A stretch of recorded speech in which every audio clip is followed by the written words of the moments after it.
Už netreba. Prilož, Kupko, na oheň. Budeme oštiepky údiť.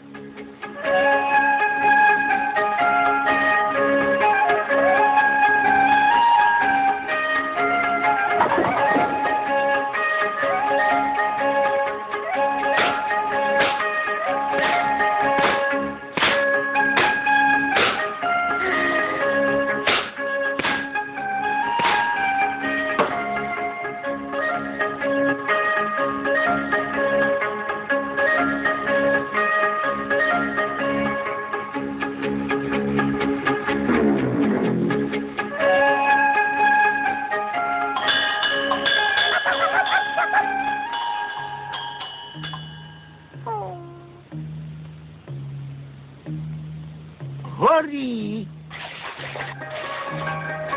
Veď bodaj by horelo, vzdychá Kupko. Lenže nechce. Darmo do pahreby dúcha.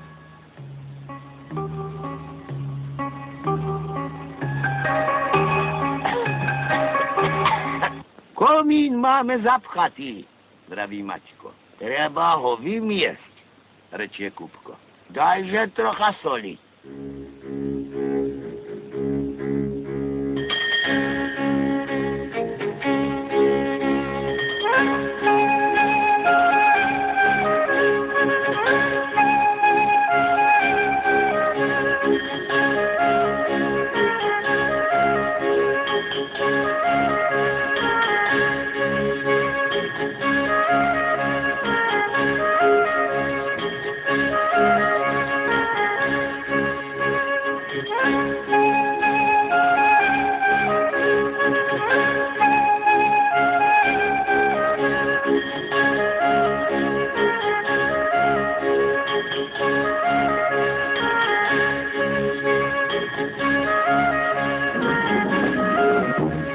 Vymietli?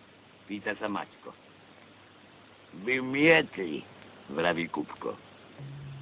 Ale keď zakúrili, znovu sa len dýmilo. A tak riadne, že dým vyúdil nielen oštiepky, ale aj ovce a valachov. A Kupkovi to nedalo.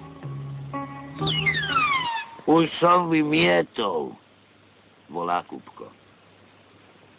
Komín bol zapchatý tým pôľťom slaniny, čo sme tam lanského roku zabudli.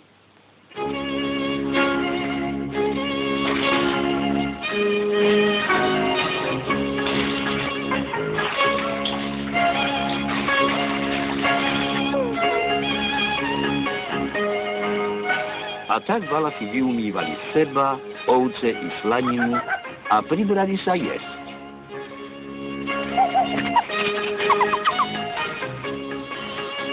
Jedli najprv s chlebom, potom bez chleba, potom si nakrájali cibule a napokon sa pribrali slaninu opekať. A zo slaniny zostala len koška. Ej, ale sme sa riadne najedli, vraví Kupko. Ani dierky na opasku mi nestačia. A mne zas vysmedlo, rečie Maťko. A tak oba pili a pili, až všetku vodu v žľabe vypili.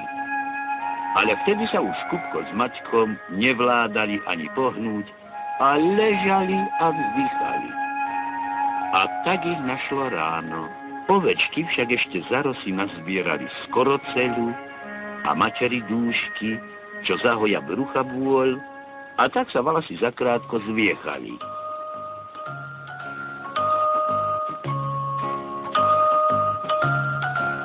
Späte sa už nedýmilo, pretože na Kupkovom klobúku bola diera ako pesť.